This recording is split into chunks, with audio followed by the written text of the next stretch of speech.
La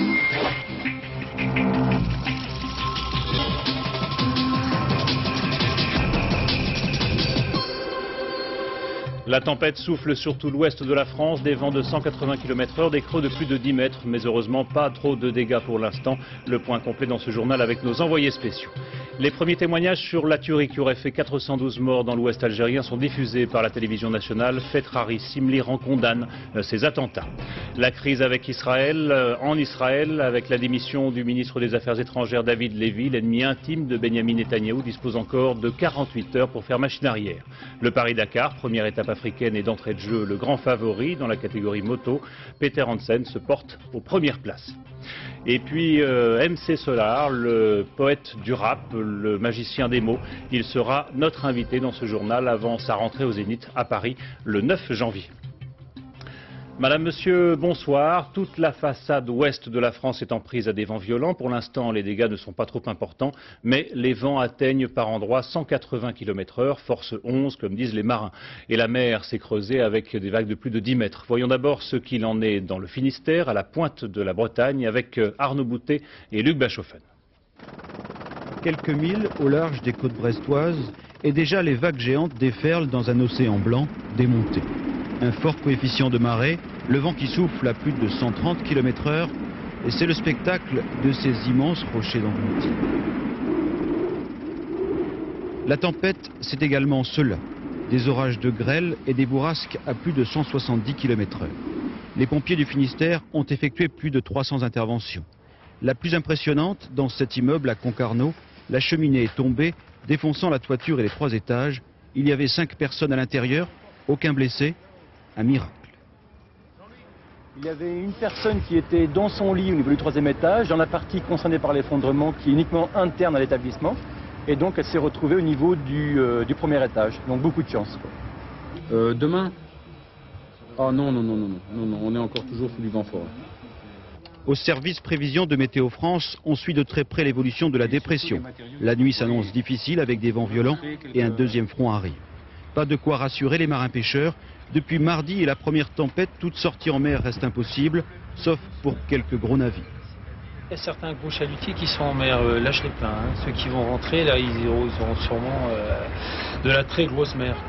Il y en a un qui est rentré hier, je crois, et il disait qu'il avait eu peur. Tous les petits chalutiers restent sagement alignés. Derrière la digue, le vent atteint parfois force 11. Force 11, c'est tout simplement un cran en dessous de l'ouragan. Un peu plus au sud, Olivier Sioux et Gabriel Camilla se trouvent sur la presqu'île de Quiberon, balayée elle aussi par les vents. Le sémaphore de l'île de Groix, dans le Morbihan, enregistrait dès ce matin des rafales de 180 km/h. La pointe du Perchot, c'est l'un des hauts lieux touristiques de la presqu'île de Quiberon, même lorsque le vent souffle à 150 km/h. Les élus de la presqu'île ont pris des arrêtés interdisant de s'y promener à pied ce week-end, des arrêtés qui apparemment n'ont pas dissuadé grand monde d'aller vérifier, au plus près des vagues bien sûr, si les creux font effectivement 10 mètres. Bah, faut faire attention, c'est tout. Enfin, on fait doucement. C'est vrai que c'est interdit de venir ici aujourd'hui. Ah bon, bon. Bien entendu que c'est pas prudent, mais c'est intéressant, c'est une expérience. J'ai pas besoin de police pour m'interdire ce que j'ai à faire. Si je reste en bas, je reste en bas. Une attitude qui a le don d'exaspérer le maire de Saint-Pierre-Quiberon, même s'il reconnaît avoir du mal à faire appliquer son propre arrêté, malgré les patrouilles et les procès-verbaux. On ne peut pas mettre un gendarme tous les 10 mètres sur la côte sauvage, c'est pas possible. L'effectif est beaucoup trop restreint d'ailleurs. Mais bon, on a fait quelques patrouilles. Bon, le temps de la patrouille, on arrive à les faire revenir aux voitures. Mais on est à peine parti que ça recommence. Et pourtant, le danger était bien réel cet après-midi à Quiberon. Pendant que les visiteurs affluaient vers la côte sauvage, comme au plus beau jour de l'été, un arbre tombait sur la route qui traverse toute la presqu'île. Par chance, il n'y avait pas de voiture en dessous. Nous avons un arbre conséquent. Au total, les pompiers de Quiberon auront fait une vingtaine d'interventions dans l'après-midi. Pas trop de dégâts dans l'ensemble, essentiellement des arbres abattus, des ardoises arrachées des toits. Depuis le coup de vent de vendredi, expliquent les pompiers eux-mêmes, presque tout ce qui devait tomber était déjà par terre. Ici, au moins, la tempête de ce week-end aura surtout fourni de belles images et quelques sensations fortes. Alors nous allons retourner voir Arnaud Boutet qui se trouve à Brest. Dans toute la région, les trains ont subi des retards en raison des avaries provoquées par les tempêtes sur les lignes électriques. Et la situation n'est pas meilleure, Arnaud, pour les habitants des îles à Ouessant ou à Belle-Île. Les liaisons là sont interrompues avec le continent.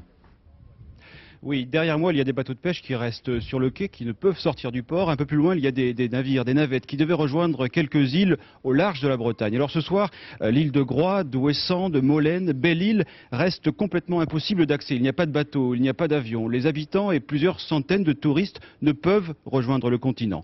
La tempête qui sévit aujourd'hui, qui sévit ce soir encore, se déplace progressivement vers le nord. Elle devrait atteindre l'Angleterre.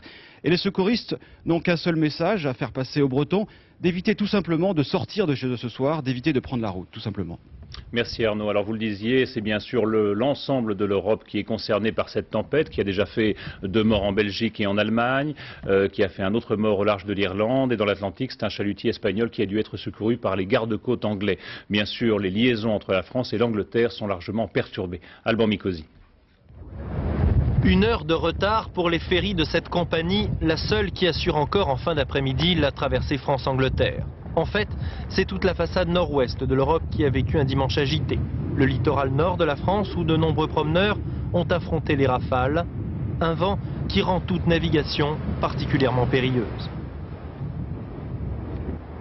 Parfois, comme en Loire-Atlantique, des phénomènes d'une extrême violence frappent brutalement. Ce lotissement de Saint-Nazaire a été traversé par une mini-tornade. 3 personnes ont été blessées, 15 maisons endommagées.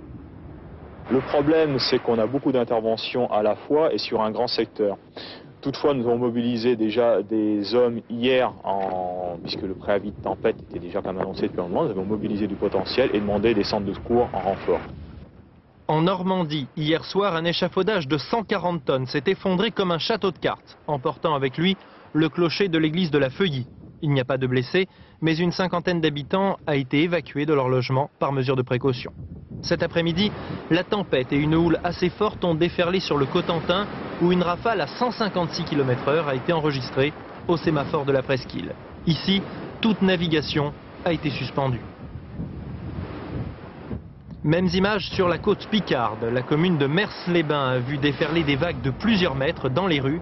Depuis vendredi, les pompiers ont multiplié les interventions, mais là aussi, aucune victime n'est à déplorer. Situation plus délicate enfin sur les îles britanniques. Des pluies diluviennes ont noyé une partie du sud de l'Angleterre et du Pays de Galles. 50 000 personnes sont à l'heure actuelle privées d'électricité et les rivières ont atteint leur cote d'alerte. Et les mauvaises conditions météo, la pluie, le vent rendent les retours de vacances particulièrement délicats, comme on le voit sur ces images de l'autoroute A6 que nous envoie Didier Guyot. En revanche, rien n'indique pour l'instant que le mauvais temps soit à l'origine du carambolage qui s'est produit sur l'autoroute A10 près de Saint-Denis-sur-Loire. Une quinzaine de voitures ont été endommagées et 15 personnes légèrement blessées. Sur cette même autoroute A10 au péage de Châtellerault, une quarantaine de chômeurs ont organisé une opération au péage gratuit. Malgré l'appel de Martine Aubry hier soir, les chômeurs poursuivent leur mouvement. Une douzaine de caisses acédiques sont toujours occupées et la semaine qui vient s'annonce décisive. C'est en effet mercredi que doit se réunir le conseil d'administration de l'UNEDIC et les chômeurs ont l'intention d'en faire le point d'orgue de leur action. Reportage à Marseille de Jacques Cardoz et Vincent Desombres. Une 3e semaine de conflit s'achève, une autre va commencer. Et pas question de lâcher prise malgré les menaces d'évacuation. Les chômeurs des Bouches-du-Rhône entendent poursuivre l'occupation de locaux des acédiques, même si pour Martine Aubry, plus rien ne justifie que ces actions perdurent dans l'illégalité. On partira des acédiques parce qu'on sera obligé de partir des acédiques, mais il est prévu qu'on aille dans d'autres endroits. Mais la lutte ne s'arrêtera pas pour autant, ne s'étouffera pas pour autant. Au contraire, elle n'a fait que l'amplifier, ce qui est dommage pour elle. Parce que là, nous sommes vraiment tous en colère. En colère et déçu par les déclarations du ministre du Travail hier, qualifiées ici d'insuffisantes. Elle croit que si on se bat pour une prime, c'est une revendication saugrenue pour des gens qui devraient demander d'abord du travail. Or, le problème, c'est que si on se demande ça, c'est d'abord parce qu'on l'avait. Imaginez un peu qu'on enlève le 13e mois aux cheminots ou je ne sais pas qui, moi. Ils seraient tous dans la rue, ils auraient raison. Dans la semaine, les partenaires sociaux doivent discuter du financement de l'allocation de formation reclassement et des indemnités chômage, ce qui retient d'ores et déjà l'attention des chômeurs. Moi je dis haut et fort depuis le début que tous les 3 mois, tous les 122 jours, on nous enlève 17%. On est en AUD, donc allocation unique dégressive. Ce qui veut dire qu'on devrait aller voir nos propriétaires, leur demander de nous descendre nos loyers de 17%. L'EDF, pour aller les voir, leur demander 17%. Les sans-emploi se préparent à de nouvelles actions, comme celle de ce soir à Marseille, et envisagent de gêner la tenue du conseil d'administration de l'UNEDIC, qui se tient mercredi, car de l'issue de cette réunion dépend l'avenir de leur mouvement. Et invité de l'émission de Michel Cotta, polémique ce midi sur France 2, Alain Madelin a jugé légitime la révolte des chômeurs. Je pense que c'est une révolte légitime. Je mesure bien évidemment les petites manipulations politiques qu'il peut y avoir derrière de tels comités. Mais il est vrai que nous avons là l'illustration d'un thème à nouveau qui m'est cher, celui de la déchirure sociale, celui de cette misère qui est en train de ronger la société française, de ces familles entières, de ces jeunes qui se retrouvent sans espoir, trop vieux pour avoir un travail, trop jeunes, pas d'expérience pour prétendre aussi à un emploi. Comment ne pas rapprocher ces mouvements de chômeurs de l'autre côté, je crois, vous avez cité le mondial de football, quand nous voyons une grève dans les transports parisiens, parce que l'on prévoit qu'il y aura trop de monde dans les transports au moment du mondial de football, alors on fait grève. Mais décidément, il y a deux poids, deux mesures dans ce pays. Il y a les politiquement faibles, et notamment les chômeurs, et ben, je trouve qu'ils ont raison de se révolter. Une mauvaise nouvelle pour les fumeurs, c'est demain qu'augmente le prix des cigarettes, une hausse moyenne de 3,7% que les fabricants ne répercuteront pas tous de la même façon. À l'étranger maintenant, l'afflux de réfugiés kurdes continue d'agiter les principales capitales européennes. Selon les autorités allemandes, 10 000 Kurdes se prépareraient à quitter la Turquie pour l'Italie, ce que démente Ankara, tout en regrettant que Rome ait décidé d'accorder l'asile politique aux réfugiés kurdes. Le président du Conseil italien, lui, en appelle à une coopération européenne. En attendant, les réfugiés sont maintenus dans des camps en Italie, comme ont pu le constater Philippe Rochaud et Jacques Gérard à Brindisi. Ils ont échoué ici dans le petit port de San Foca sur la côte adriatique, comme Salim, et ils ne savent plus comment sortir de là. Les 380 réfugiés kurdes du navire La Comète ont débarqué là le 1er janvier. Les 2 tiers viennent d'Irak, les autres de Turquie. Et ils racontent. Quand tu es kurde, on veut te couper la tête. Ils viennent chercher les gens chez eux avec le pistolet sur la tempe et ils les menacent. Selim, lui, explique que la police et l'armée sont venus l'arrêter chez lui et qu'ils l'ont accusé de faire partie du PKK, le parti communiste du Kurdistan.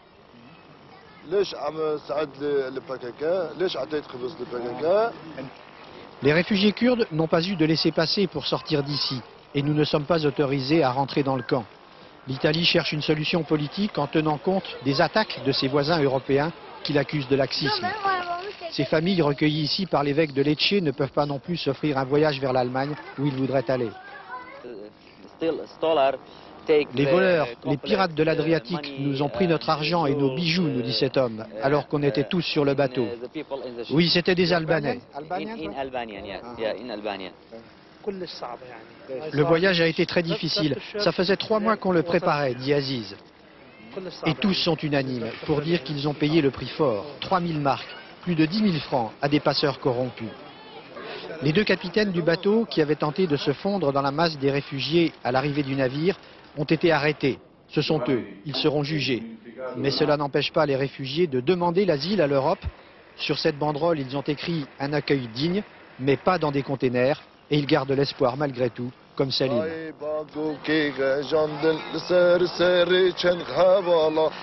L'information disant que plus de 10 000 réfugiés kurdes se préparent à quitter la Turquie pour l'Italie n'est pas confirmée ici.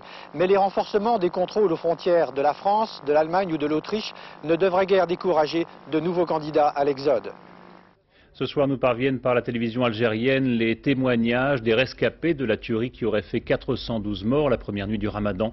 Le chiffre n'est pas confirmé officiellement. Ce nouveau massacre est bien sûr dénoncé unanimement, y compris, et c'est une surprise, par l'Iran qui parle d'actes condamnables et répugnants. L'Iran que l'Algérie accuse de soutenir les terroristes du GIA. Jérôme Bonny. C'est le premier soir du Ramadan, mardi dernier, que la vie de cette jeune rescapée de 15 ans a basculé dans le cauchemar. Ils sont venus la nuit pour m'égorger. À l'hôpital de Relizane, dans l'ouest algérien, les rares survivants du massacre le plus meurtrier depuis le début des violences il y a 6 ans. Ce bébé a tout juste survécu à l'égorgement. Cet autre a été piétiné. Je suis seul maintenant. Ils m'ont frappé à la tête. Pendant une demi-heure, J'ai été pris de vomissements sur place.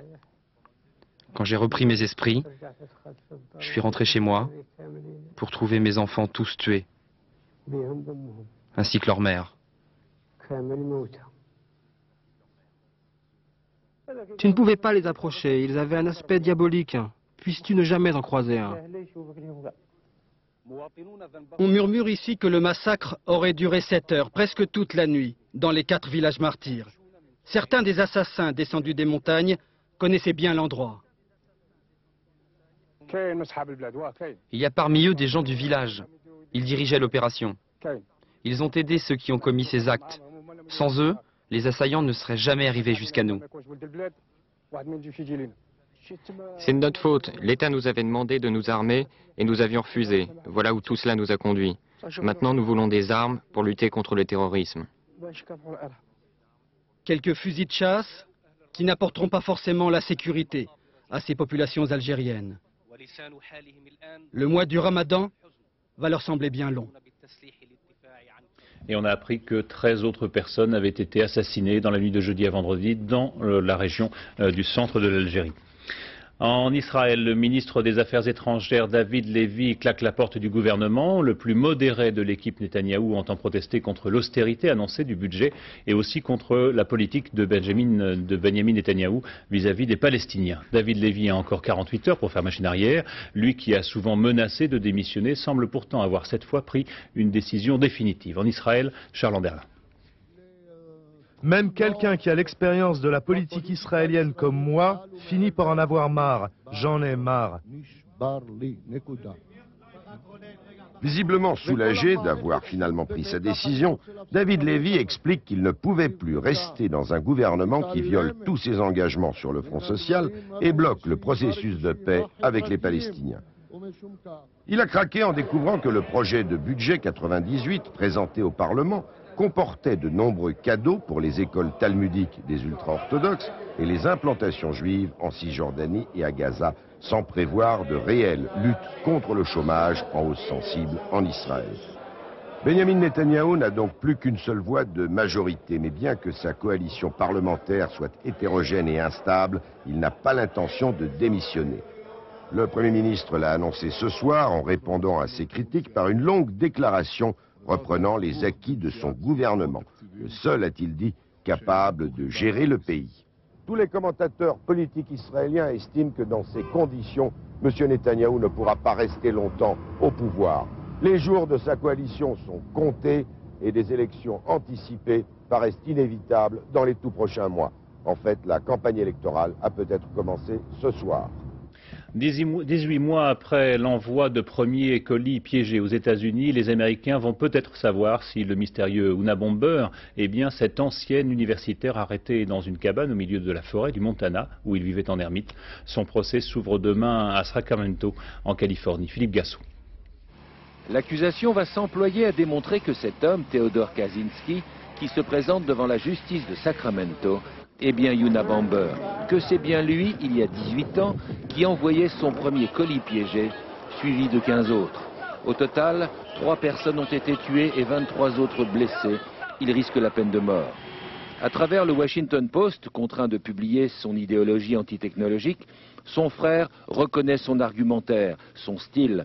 Il le dénoncera. Aujourd'hui, David Kaczynski prétend que les procureurs l'ont trompé, qu'il lui avait promis de ne pas requérir la peine de mort. Il sera témoin numéro 1. L'accusé, ancien diplômé de mathématiques d'Harvard et professeur à Berkeley, va voir défiler les victimes. Souvent marquées à vie, elles n'ont toujours pas compris le geste du tueur. Quand j'ai ouvert, la bombe a explosé. Mon bras a été soufflé sur le côté comme ça. Et la première chose à laquelle j'ai pensé, c'est pourquoi ont-ils fait ça? Le dossier de l'accusation est épais, les preuves accumulées contre l'accusé accablantes. Dans la cabane en planche où il était terré, ses écrits ne laissent pas de doute. La machine à écrire est la même. Il y a tous les détails consignés sur les colis piégés envoyés. Le mathématicien n'a rien oublié, pas même une bombe prête à exploser. On retrouvera chez lui les lunettes de soleil et le pull à capuche. Afin d'apitoyer les jurés, 4 hommes et 8 femmes sur les conditions d'existence du prévenu, la cabane du Montana a été transportée jusqu'à Sacramento, une façon de lui donner une toute petite chance. Théodore Kaczynski n'a pas voulu jouer la seule carte qui pouvait peut-être lui sauver la mise, celle de la maladie mentale que lui proposaient ses défenseurs.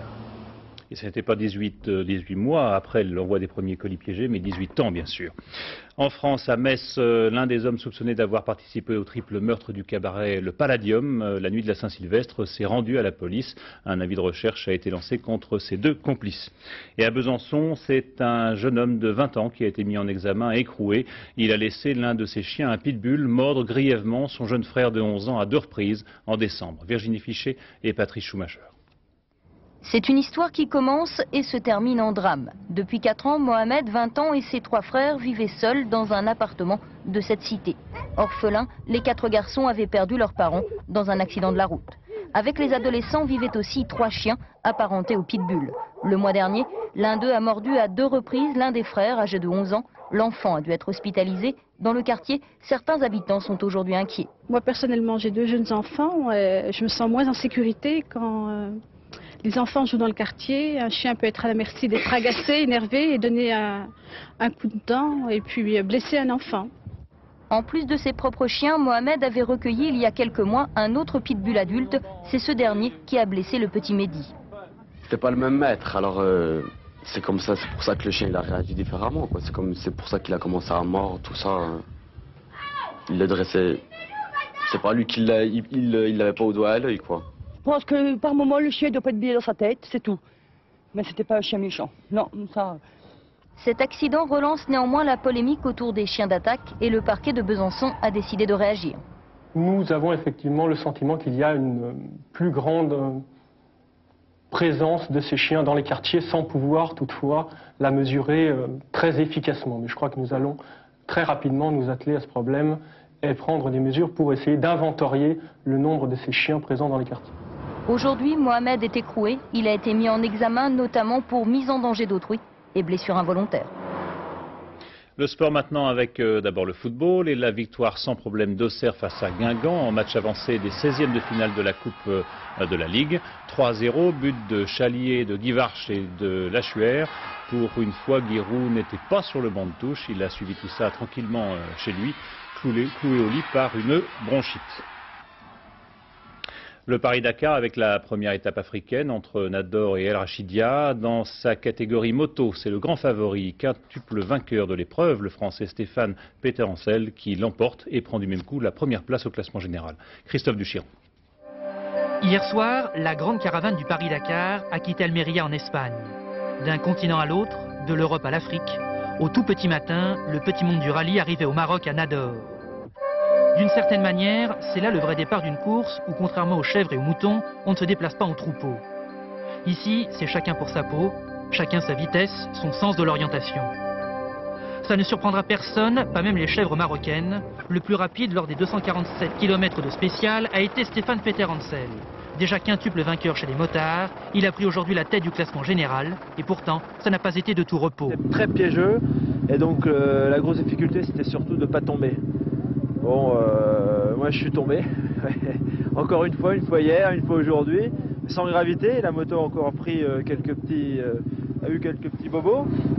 Pour éviter les bobos, il ne faut pas confondre vitesse et précipitation. Une voiture à fond les gamelles, une moto à fond les manettes. Bref, tout le monde va à fond les ballons. Et ce sont les Mitsubishi qui ont régné sans partage aujourd'hui sur l'étape. Victoire pour le 209, le japonais Hiroshi Masuoka. 4 Mitsubishi aux 4 premières places et toujours le maillot jaune de leader au classement général pour le français Bruno Sabi d'Ossar 205. Aujourd'hui, certains sont restés dans la semoule, mais heureusement sans gravité. Ce soir, les concurrents sont arrivés à El Rachida au Maroc. Au menu, il doit y avoir couscous. Voilà, une bonne surprise dans la Coupe du Monde de ski avec la 2e place du Français Pierre Bourgeat, qu'on voit ici, dans le slalom de Kranjska Kora en Slovénie. L'épreuve a été remportée par Thomas Sikora. Il faut dire que la neige était en de très mauvaise qualité. Dans les Hautes-Alpes, sachez-le, une avalanche a emporté 6 skieurs qui étaient hors piste. 3 d'entre eux sont blessés, mais 3 autres ont été tués. MC Solar revient sur la scène. Il sera au Zénith à Paris les 9 et 10 janvier avant d'entamer une tournée en province. Alors avant de recevoir celui que l'on présente souvent comme un poète du rap et un magicien des mots, son portrait avec Pascal Deschamps et Didier Dahan qui l'ont filmé à Los Angeles.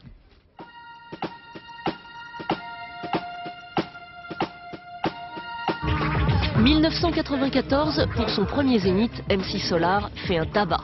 Le grand public, qui s'est précipité sur ses deux premiers albums, découvre un époustouflant spectacle de 2 heures. Entouré de sa bande de Villeneuve-Saint-Georges, cet amoureux des mots se révèle aussi un formidable showman. 4 ans plus tard, ce jour d'octobre, température extérieure 28 degrés, c'est dans l'exiguïté d'un studio de Los Angeles qu'il se prépare.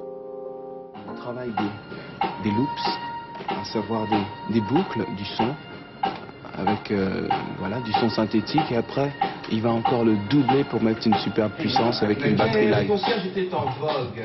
Désormais on les a remplacés par des digicodes. Dans ma vie Mimi avec. Le passé me revient comme un bill bokeh. La présence d'un passé omniprésent n'est pas passé. Les halles supplantées par le coste. L'allégorie des Madeleines file à la vitesse de poste. Et là on essaie de donner 2 dimensions, une dimension live et puis aussi des fois changer un peu les morceaux. Alors c'est ici qu'on a décidé de le faire parce que, on est à l'écart de Paris et on est forcé de ne pas sortir, de ne pas aller à droite à gauche. Et puis 2, parce que les gens qui le font sont des gens de qualité. There's an extra verse that you're not doing. I did so many versions of that. Oh, okay. Do you want to do it this way? Si MC speak aussi l'English, c'est en français qu'il s'est fait, ici, une réputation. Surprise, pour les dizaines de musiciens auditionnés, il était loin d'être un inconnu, grâce à une radio de Los Angeles qui le programme depuis 5 ans. Cela fait des années que je suis un de ses fans, parce qu'il y a chez lui à la fois une énergie et une force lyrique. Je ne parle pas de mots, mais de la musique, qui le rend unique à mes yeux. Je ne connais rien de ce genre aux États-Unis. Pour moi, c'est tout à fait nouveau.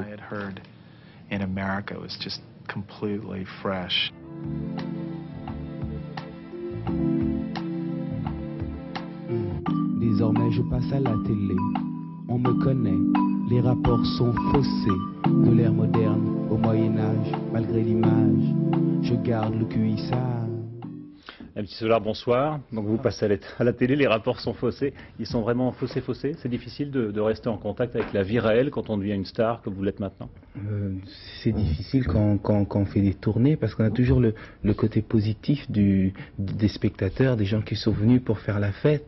Et quand on a envie d'être une sorte de chroniqueur, c'est vrai qu'il faut aussi retourner dans les ruelles, dans les rues, sur les boulevards, les avenues, pour voir un peu ce qui se passe dans la vie de tous les jours. Vous pouvez le faire encore tout à fait naturellement, sans être assailli par vos fans? Non, bien sûr, ils sont assez respectueux. C'est le moment où ils prennent un peu d'énergie, de speed, où ils deviennent des fanatiques, c'est aux alentours des concerts. Donc à ce moment-là, on l'accepte aisément. Vous préférez quoi, les périodes des concerts, qui sont des périodes de contact, celles d'enregistrement ou de recherche, d'écriture, ou vous êtes peut-être plus seul? La période d'écriture, c'est bien parce qu'on a envie de lancer une idée, un thème, quelquefois polémique, mais le meilleur moment, je parle pour la joie personnelle et pour la joie qu'on peut donner, c'est effectivement le concert. On arrive dans des salles qui sont bouillonnantes, on a des gens de toute génération qui se retrouvent à un même endroit pour la même chose,